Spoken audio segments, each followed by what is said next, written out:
what exactly is the miracle that vitamin C is? Vitamin C is so important that its deficiency, where it should be, is the primary cause of disease. Okay, all disease is too much oxidation. And if you have a state of too much oxidation, it's because you have too little vitamin C there. So it's really that simple. A good diet might have done the trick. But the thing is we've lost the ability to make vitamin C, so there's no circumstance where you get enough vitamin C without proper supplementation. If you go online, there are hundreds of different vitamin Cs. Are they all effective? Are we absorbing it? For someone who isn't sick, how much vitamin C should they be getting in a day?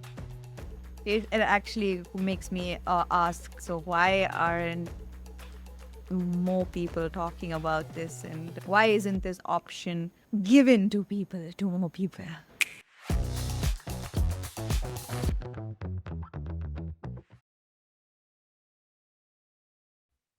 The guest on today's episode of Take 20 is Dr. Thomas Levy. Dr. Thomas Levy is a board-certified cardiologist and a bar-certified attorney. After 15 years of practicing cardiology, Dr. Thomas Levy dived into research, and he talks about mostly the power of vitamin C in neutralizing toxins. He has written 13 books, and he's currently writing his 14th book. And most of these books talk about the power of vitamin C in neutralizing toxins and resolving most infections. Some of his books talk about the importance of nutrition in disease and health. Thank you, Doctor, for being on this episode of Take 20. You are a kind of hero for many functional medicine practitioners, and there is no seminar or no conference, I believe, that is held without your work being quoted in them. So it's truly an honor to have you on today's episode of Take 20. Well, I'm very pleased for you to have me on, Samantha. Thank you. So the power of vitamin C. Vitamin C is... We've all taken vitamin C in our lifetime. Like it's basic. I wouldn't have ever thought that there was much more to vitamin C than we already knew. But you're telling me there is. There's an enormous amount. It's kind of funny because everybody's heard of vitamin C, and everybody says, oh yeah, vitamin C and oranges. I'd eat oranges. I'm okay. And they know vitamin C is good, but they have no idea how good it is or how critical it is. I mean, in a nutshell, your body runs on electrons. That's it. It runs on electrons, and the thing that primarily makes sure electrons get where they need to go is vitamin C. So in every sense of the word, by providing electrons and distributing them, vitamin C is not just a vitamin, it's the primary fuel, actual fuel on which every cell in your body runs. And because of that, when you get very, very low on vitamin C, most people have heard of the disease called scurvy. Okay, when you don't get enough vitamin C over a long period of time, every part of your body begins to deteriorate, you get an infection and you die. That's what's known as scurvy. So, no, vitamin C is not just... I'm not going to demean the other vitamins, but I will say it's not just another vitamin. It's so much more than that, and we can probably go into some of those details in a moment. Yeah, before I dive into the vitamin C part, but your journey is a unique one, from cardiology, and there's an attorney in between. And then research in vitamins. What made you decide? Okay, let's talk about traditional medicine. And you must have studied really hard to be a cardiologist. And why did you decide to go down a different path? Well, they pretty much all started with a biological dentist by the name of Dr. Hal Huggins in Colorado Springs, Colorado. To make a long story short, I was not, shall we say, completely satisfied with cardiology. I didn't know really why. And as the old expression goes, when the student is ready, the teacher will appear. And that couldn't have been any way more true than running across Dr. Huggins. We struck up a immediate friendship at a conference in Colorado Springs. He invited me to his clinic in Colorado Springs. And he had people coming in from around the world. And I saw things that modern medicine told me were not possible. I saw diseases respond. I saw diseases resolve, including autoimmune disease. I saw diseases like multiple sclerosis, not supposed to improve or improve dramatically. And it was one patient one day, I was there about the second time I visited him, that I saw a little old lady getting a large amount of dental work, got out of a wheelchair to get into her operatory, and she started getting more and more animated as more and more dental work went on. I mean, horrible dental work, extractions, everything. And she was getting more.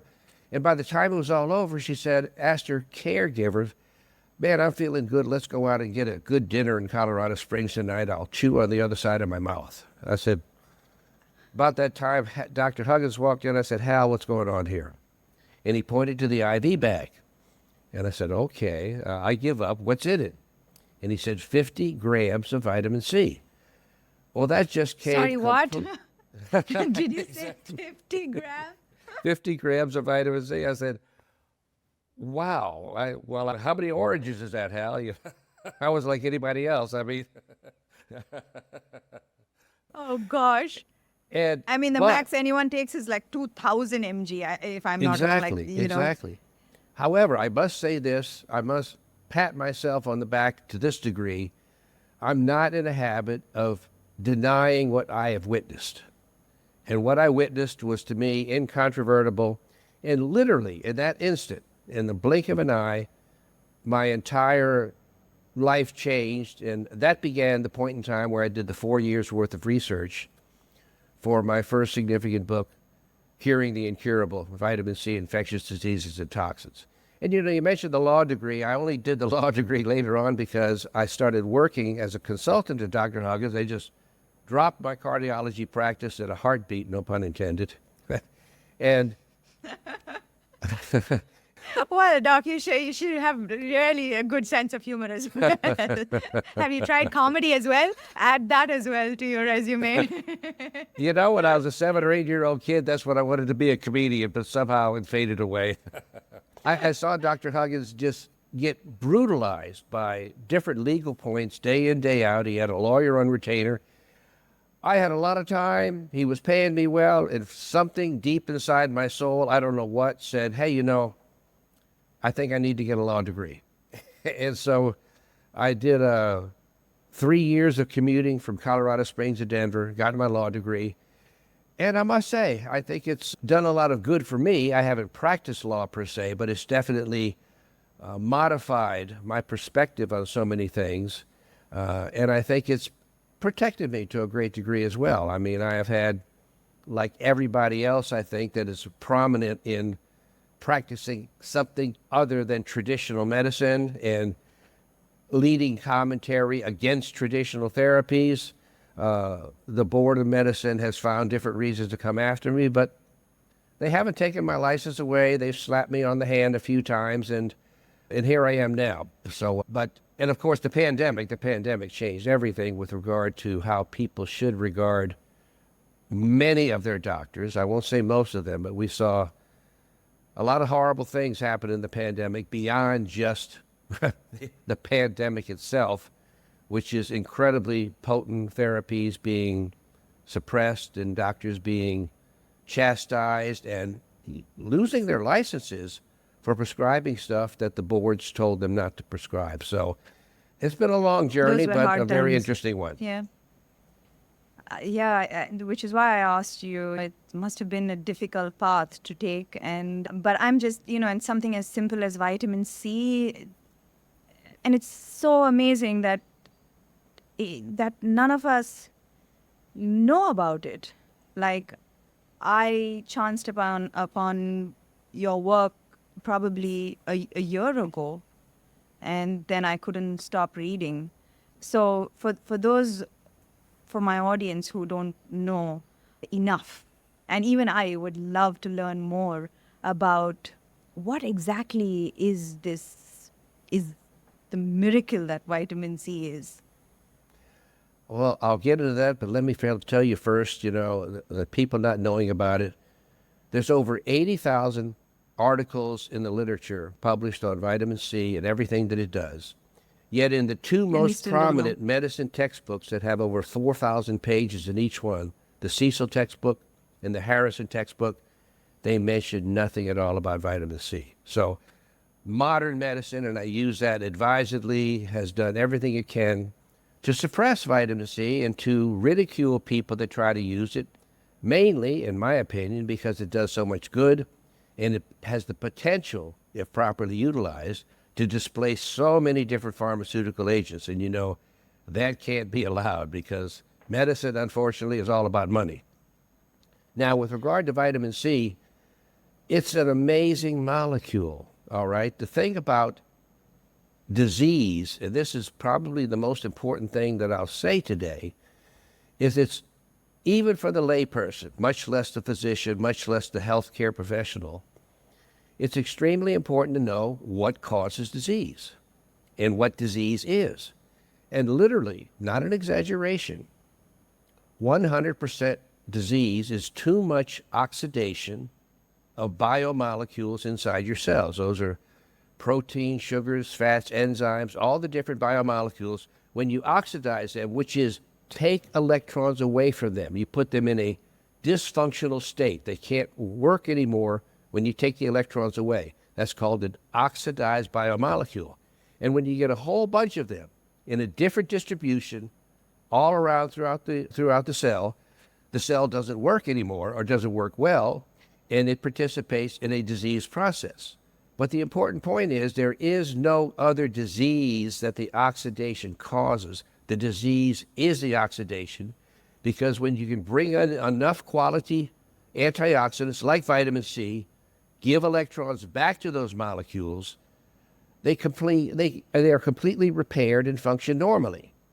And the only reason why when people get chronic diseases, why the chronic diseases don't really ever get that much better no matter what you do, is because the new sources of oxidation, which are toxins, new sources of oxidation or toxins, are never found and never taken away. So all of disease is too much damage and too much new damage causing molecules. So you need to stop the old damage, repair it, and you need to prevent the new damage from coming in. So with the idea that there are two components to disease, which is what is oxidized and where is it located, and the second part is where are the new oxidizing agents, which are also toxins. Same thing. Toxin equals oxidizing agent.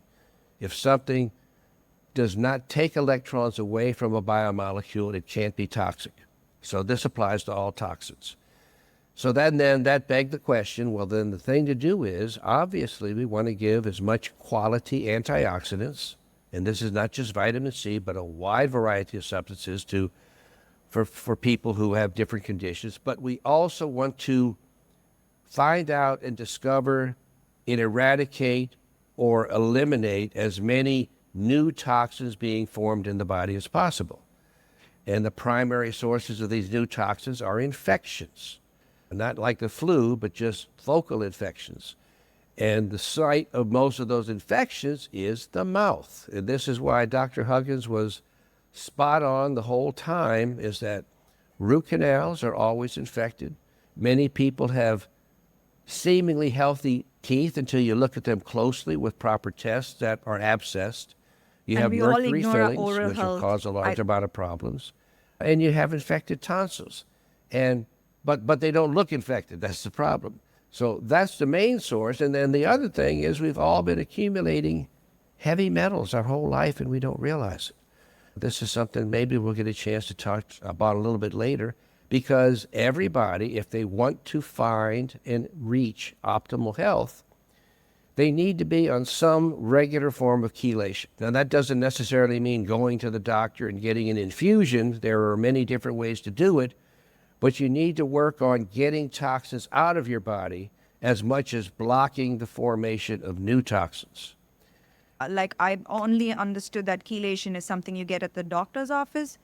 Is there a natural form of chelation? Oh, yes, many forms of it. I mean, for people who are already significantly ill, they should get some of the more prescription agents. And you probably know I'm not crazy about prescriptions, but there are some of them that are good.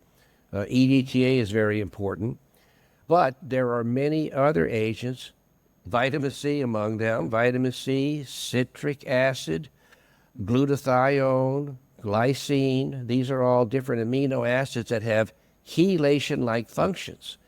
And probably one of the most For those who important don't know things... what chelation, for those who don't know what chelation Okay, means. good point. Chelation literally means, chelation classical sense means a molecule that actually binds to a toxin. And it makes a new complex, and then you excrete that complex. But the bottom line is, and this gets confused, a lot of times detoxification, getting rid of toxins, does not have to involve the actual chelation or binding. All it has to involve is getting the toxin out.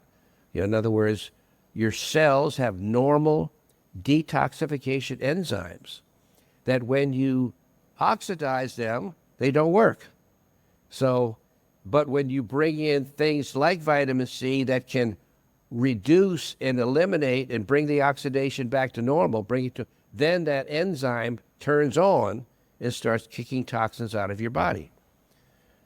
Another thing that most people, probably maybe you don't need it in India with all your heat, but a good sauna at home is one of the very, very best ways to get rid of toxins on a regular basis. That and some particular supplements that we can talk about, these are all things that, one of the ways in which many supplements have their positive effect is because they continuously work to get toxins out of your body. So for someone who has a chronic condition, it would help them immensely to not expose themselves to any new toxins, to get their existing toxins out of their bodies through chelation. And then to use vitamin C. Where does one start, and what does vitamin C do in the body? Exactly. Exactly. The thing is vitamin C, there are many different agents that are antioxidant, meaning they're able to take electrons from one part of the body and distribute them to another part of the body. But vitamin C is uniquely powerful because it's a tiny molecule. It's very similar to glucose. And in fact, every cell in your body has natural transport pathways that take in glucose. And vitamin C is able to use those pathways too. So it has a way to get inside your cell much more easily. It is a molecule that can pass along 2 electrons rather than 1. So it's more doubly potent compared to other antioxidants. And it gets everywhere in the body.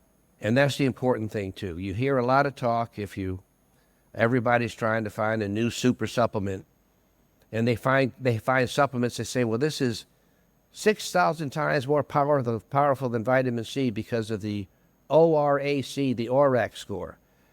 Well, that's really irrelevant because what you need is something that works clinically. And the antioxidants that work clinically are those that get everywhere in the body. So some of these powerful antioxidants like astaxanthin, it's fat soluble, not water soluble. So it gets to very limited parts of your body. I mean, it's good for eye conditions, no doubt about it, but it's not a general antioxidant that can nurture the electron deficiencies in every cell in your body.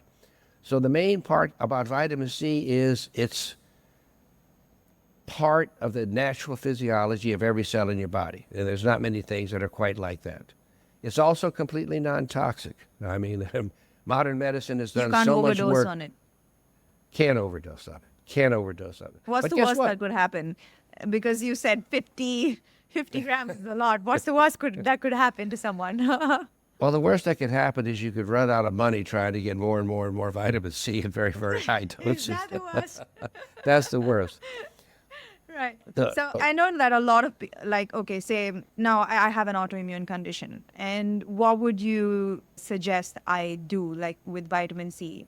How should I properly administer vitamin C for myself? That's a great question, and I was going to send you that email about it, but let's share it with all your listeners, okay? Vitamin C is so important that its deficiency, where it should be, is the primary cause of disease. Okay, as I said, all disease is too much oxidation. And if you have a state of too much oxidation, it's because you have too little vitamin C there. So it's really that simple. Now, any disease, autoimmune included, autoimmune, incidentally, is almost exclusively caused by some sort of focal infection somewhere in your body that continues to release foreign substances, the byproducts of an infection and a pathogen, that stimulates an immune response, and then that immune response starts attacking normal tissue. It virtually never just arises for no reason at all. Now, but let's say you can't identify that infectious focus. We talked already before about doing some things to see if we can find infections in the mouth, etc. But let's say you don't find it. Well, there's still powerful ways to keep it strongly in submission. And those are the techniques that you use that concentrate vitamin C inside the cell.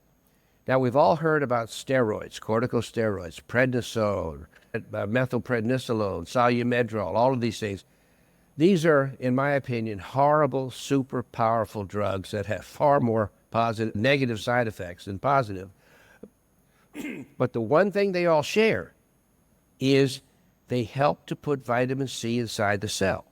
This is why a powerful corticosteroid initially has such a fabulous effect on making inflammation in joints and rheumatoid arthritis and all this to go away, but then it doesn't last. It doesn't last because if the person is not also taking large amounts of vitamin C, the steroid has no more effect because there's no more vitamin C left to push inside the cells. And so the early positive effect dwindles away.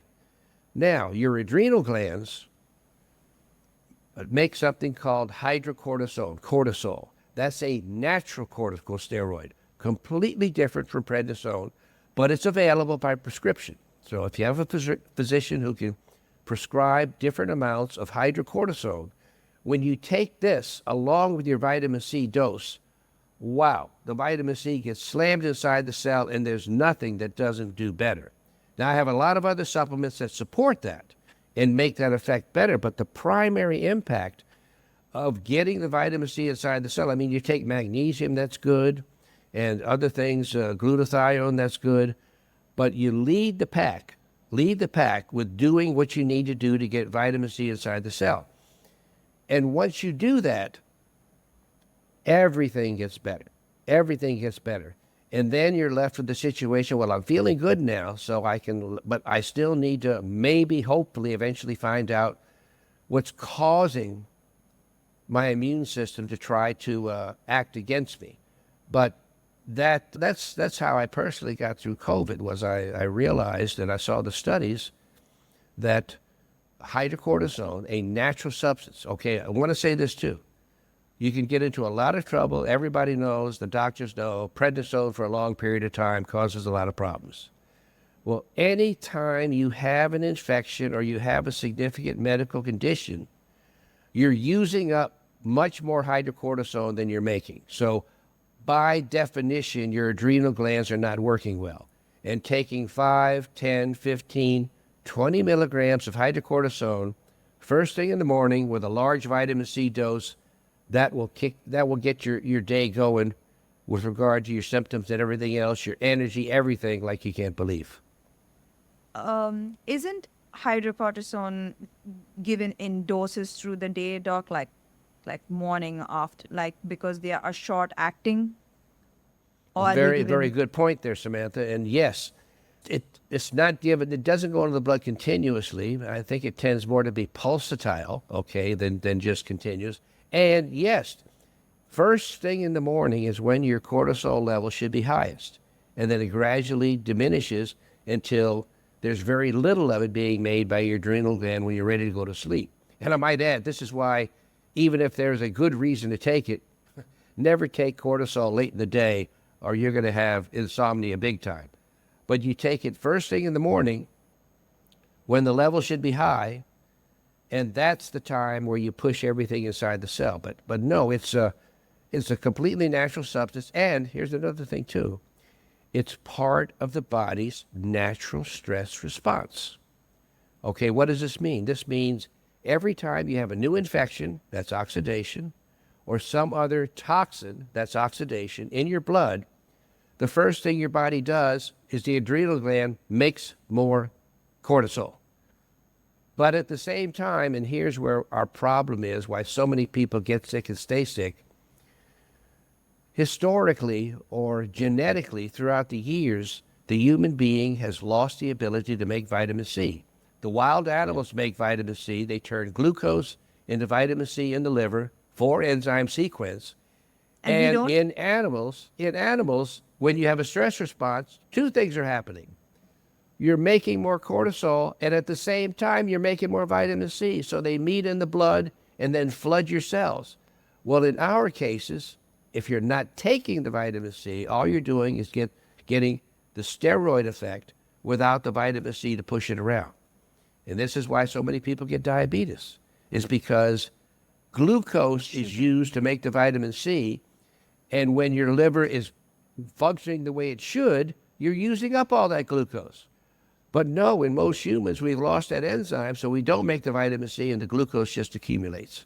So, but that's how things should be working, and when you do everything right. So we can't produce our own vitamin C's. That's what you're saying. That's right. That's right.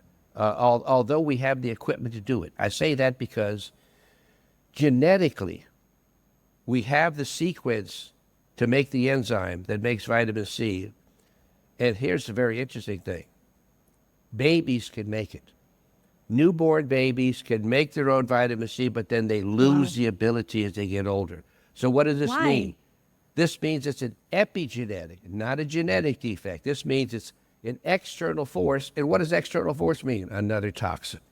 So it's another uniquely configured toxin that basically poisons your ability to read that piece of DNA and make the protein. And we even have data that shows there's certain things that you can take, like hydroxytyrosol that comes out of olive leaf extract of all things. Probably the reason why the Mediterranean diet is so healthy is because of the olive oil and the hydroxytyrosol. In many people, that can cause a proper translation of that enzyme, and people can start making vitamin C again. And we did some work on this. We tested this, and it functions that way. I just don't know how many people can do that for how long. But the bottom line, Samantha, is so many people say, well, why can't a good diet just take care of everything? Well, Yes, that because was my next question. we live in a cesspool of toxins. I mean, thousands and thousands. I mean, maybe Adam and Eve before a good diet might have done the trick. But the thing is we've lost the ability to make vitamin C, so there's no circumstance where you get enough vitamin C without proper supplementation. And people say, well, that's not natural. And I say, well, it's not natural to be sick for 30 years before you finally die. Okay, that's not the way it works, all right? You should be healthy until you go into a quick downturn at the end of your lifespan. So, no, it's you'll never get enough vitamin C. Also, you'll never get enough magnesium, and a bunch of other things too. But vitamin C is the important one that you'll never get enough of without supplementation. And this rankles a lot of people because they just don't want to believe that I can't take care of this naturally, okay? Well, vitamin C is natural, but we've had unnatural ways of stripping it out of our body. I mean, when you have this many toxins and this many antioxidants, you're going to be sick and stay sick. You got to get the antioxidant up and the toxin level down, and then you can start to heal. It's knowing what causes disease is simple, but putting together protocols to get rid of it is not as simple. But disease per se is very straightforward. It's the same in all of us. Accumulation of toxins. Accumulation of toxins and exposure to new ones. Yes. I don't think everyone can afford or have access to IVs, Right. going to the doctor's office. So what would be the next best option for them? Again, if you go online, there are hundreds of different vitamin C's. Are they all effective? Are we absorbing it? The doses are definitely at 250, 500 max, 1000 mg. So how do I take vitamin C? For someone who isn't sick, how much vitamin C should they be getting in a day? Probably for someone that's not sick, at least 3 grams and preferably 5 to 6 grams a day. Usually in divided doses, because if you take it all at once, it causes a lot of it doesn't get absorbed. That's the thing about liposomes. They get absorbed, so there's no problem. But if you're taking regular vitamin C, only a small amount of it gets absorbed, and the rest makes its way on down to the colon and the rectum, where it's very concentrated, so it pulls in fluid and then causes a flushing, loose diarrhea. But it's not a sick diarrhea. It's actually a good diarrhea because it's flushing gut toxins out of your body at the same time. But the thing is you avoid that by taking smaller doses more frequently, 1 or 2 grams several times a day, rather than 4 or 5 or 6 grams all at once. And Now, for the other someone thing who's too, a little sick, I'm sorry, go ahead. for someone who has a chronic condition, you would say? The problem with what I think is best for people right now is the doctors have to cooperate, because unfortunately hydrocortisone, cortisol, even though it's a natural substance made by your adrenal glands, it's not something contrived in a laboratory, it's a prescription. So you can't buy that over the counter. The thing is not other steroids. Again, none of the other steroids, but if it's hydrocortisone and you can take 5 or 10 or 15 grams a day, and let me tell you this. 15 mg, you mean? Mg, milligram. Yeah. Right. Mg, okay.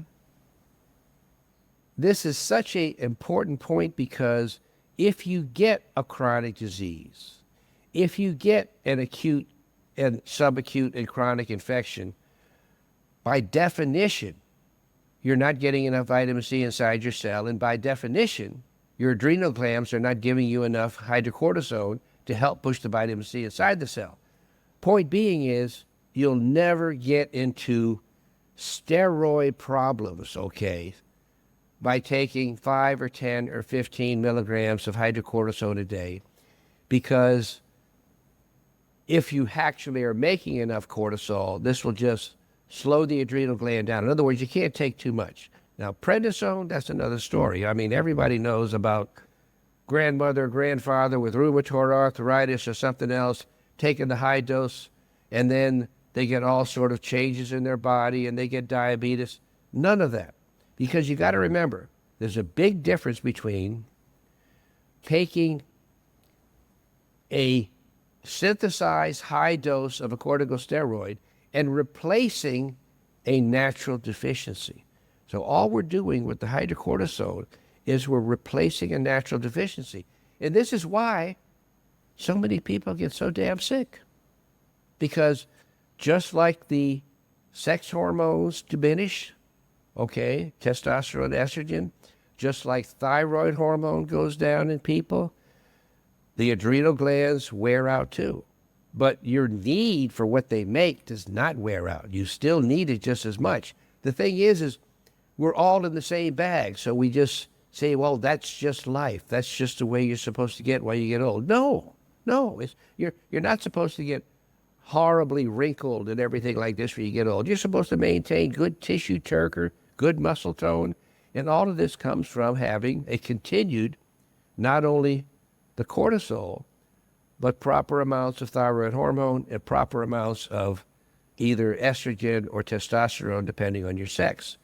There's many hormones in your body, as you well know, Samantha, but these, I think you can call them the 3 biggies with regard to the role that they play in accelerating your aging if you don't have adequate amounts of them on a daily basis.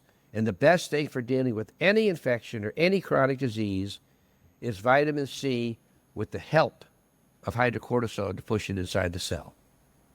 You know, Doc, when we hear IVs here, we immediately think beauty clinics, IVs, hair and glowy skin. And, you never associate vitamin C with anything else but glowing skin, unfortunately. Vitamin C and an IV Well, with it's interesting glutathione. because the skin You may or may not have heard this in the past, but it's not just a cute little saying. It's true. The skin is your biggest organ in the body.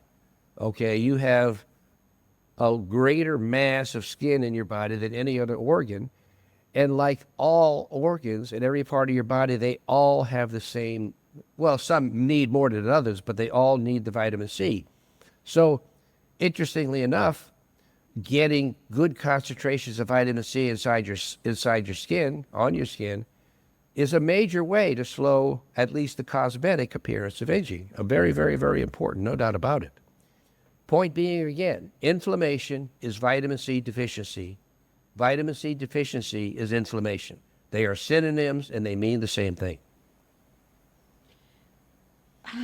It actually makes me ask, so why aren't more people talking about this, and why isn't this option given to people, to more people? You're such a beautiful person, Samantha. Such a beautiful soul. And I'm a bit more cynical from my life's experience, and it's a nice assumption, but not a valid assumption, that people, especially doctors, want what is best for their patients. You know, it's, God, I hate to say it, but I mean, we saw it in the pandemic. We saw things happen in the pandemic where drugs that are known to be good, ivermectin, hydroxychloroquine, all of these things, they'd been drugs for ages. And then we found organizations banning their use. I mean, banning the use of prescription drugs that had been around for 50 years. I don't know what the exact numbers are, but I can tell you only a relatively small minority of physicians put patient welfare at number one consideration on their list. It's just not the case. So I also like to say probably my most significant saying, if you will, that's mine, is there's more politics in medicine than there is in politics. Sad to say, but true. Okay, so, wow. I mean, and I've so many examples of physicians just fighting people not to give vitamin C. I mean, I've got more letters from around the world over the last 20 years. Their family members dying on the intensive care unit, often of sepsis, of which vitamin C, believe it or not, easily resolves. And then the physician, even when you bring another physician there who knows what vitamin C does, give the attending doctor papers, demonstrate that vitamin C is effective, inexpensive, and non-toxic, they won't give the vitamin C. I mean, the level of arrogance and don't even dream of telling me how to do my business overrides all considerations. A doctor that does that, and unfortunately there's very, very many of them, should be incarcerated and put in prison when the patient dies for negligent manslaughter, because it's completely in their realm to take care of that, and they don't.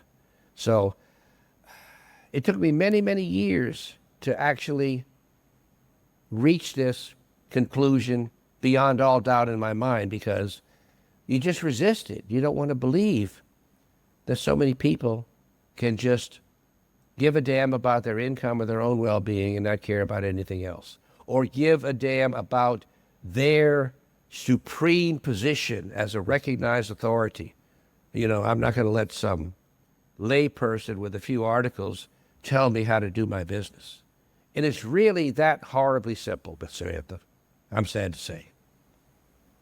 Yeah, for me, I'm an eager student. I'm a science enthusiast. I've been in a place of, where I felt helpless and I did not know where to start, how to. There's so much of information available online. And when you're going through an issue and when you're in the thick of it, you don't know where to start, who to believe. What are Sure. your options? You just feel extremely helpless. And I remember thinking and feeling very alone and helpless. And once I started to get better, I had this intense feeling of responsibility that I wish that no one else feels that state of helplessness. And I wanted to make sure that people were informed about all the options that are available to them. Once they know, they can make informed choices about the mode of treatment that they choose to follow. But it's important that everyone understands that there are options available and that there is no need to feel completely helpless. And I think that that is the reason why I started this podcast, and I want to have these conversations with experts and to understand better, to learn from them, to learn from their experience and the amazing work that they have been doing. Don't you think that that is important, Doctor? Overwhelmingly important. And my hat's off to you, Samantha. I mean, you're a famous person in your country. You undoubtedly have a good lifestyle, and the last thing you need is to get grief from anybody about anything. And let me tell you, the regular doctors won't like you. They won't like you at all. But let me tell you this. Let me tell you this. The biggest entity on the planet is the ego of the physician. It is unparalleled in size by anything. And it's sad to say, but it's a little bit society's fault too, is because society likes to make physicians little semi-gods. You know, oh, the doctor says this or the doctor says that. Or you see in But don't you commercials believe saying, in integrative medicine, Doc? Don't you believe that both can work parallelly, traditional along with alternative? absolutely. Don't you? Let me Don't you say believe this in the though. integration? Yes. I don't think there's a large number of prescription drugs that do things that are not addressable with natural remedies and hormones and supplements and this sort of thing. But there's definitely a bunch, okay? And absolutely, your ideal treatment as an ailing person is to see a good, qualified, integrative doctor who knows the chemistry of regular pharmaceutical agent and also understands the concepts of orthomolecular medicine, which means the right molecule in the right place at the right time. I mean, nobody has a deficiency of prescription medication. Lots of people have deficiencies of a vitamin, a mineral, a nutrient, okay? So, and the thing is not only, and this is the other problem with mainstream medicine, is by hook and by crook and by trial and by error, they have found a large number of prescription drugs that will alleviate a symptom, a pain, a headache, or whatever, okay? But they do nothing at all for the underlying condition. So they basically just masking the symptom and allowing the condition to continue to evolve. Whereas when your condition is due to, as it nearly always is, a combined deficiency of several different natural agents, and you restore those natural agents to their normal levels inside the body, the progression of the disease stops. So you're not just alleviating a symptom, you're preventing the disease from evolving. And modern medicine is really good at one thing, diagnosis. Oh, are they good at diagnosis? They got all the machines and all the tests, and they can grind away. Well, we finally got your case under control. We've got a diagnosis. Well, diagnosis is just a name, okay? And even if it's accurate, it doesn't address how to reverse that disease, or at the very least, how to block the progression of that disease. People should not be chronically ill on a dozen medications for the last 20, 25, 30, 35 years of their life. That's not normal, okay? Yet we all are in the same boat, so it's accepted as normal, and it should not be. But as you said already, it's very difficult to know what to do, to find the right information. But I will tell you this, and I'll tell anybody that watches this, you're still so much better off with your own due diligence, your own check it out. If you see something that sounds crazy, see if it's coming from four or five other different sources. And because let me tell you. Yeah, please tell me this. How do I know an information that I'm reading? How do I know the truth? How do I like Mm. help, That's a tough one. That's a doctor? tough one That's a tough one. because they have so much out there. I mean, they have a lot of good stuff online, but they have all the stuff that are people's opinions, okay, editorials and this, that, or the other. I mean, it's a bit much, I understand, for most people to actually look at original papers, research papers, this sort of thing. But ultimately, somebody needs to do that. I mean, I'm not saying I have the only right approach or anything like that, or everybody else is not good except me, but I spend my time going through the literature and seeing if certain things are valid or invalid, seeing if certain treatments approve or don't improve something, and then, come out with articles and books. Now, of course, other physicians will do that, but they'll do that solely with the perspective of prescription drugs. Probably, as a generalization, if the source that you're reading can only come up with a prescription drug as a result, you're looking at the wrong place. Because prescription drugs, there are a few that are great. Calcium channel blockers are wonderful for treating high blood pressure because they keep calcium down inside your cells and they increase longevity. Certain other agents, but not many of them. I mean, if you're getting chest pain, it's good to have nitroglycerin around, but even then, that's just a short-term approach to something that needs a much more involved approach. But I feel horrible to say this, but you're right. Even when you're motivated, yes, it's difficult to find the right pathway, no doubt about it. But the wrong pathway always is to just run your finger in the phone book, find a doc, just go to the office and say, here's my warm body, here's my symptoms, take care of me. I mean, your chances of getting proper treatment there are slim and none. Thank you. Thank you for that. That was an eye-opening episode. There was a lot to take in, doctor. But one thing for sure, I understand the importance of vitamin C. And I am definitely including high-dose vitamin C as part of my supplements. And understanding fully well that it's not just a vitamin. Not just a vitamin. There you go. That's correct. That's correct. And the liposome form is very good when you need an extra impact. Okay. So for those who have the ability, taking that with the dose of hydrocortisone is really going to, shall we say, maximize the bang for your buck. Thank you so much, doctor, for shedding light on the importance of vitamin C. I think that this will be an eye-opening episode for all. Thank you. Correct. Thank you very much, Samantha. Wonderful to be here.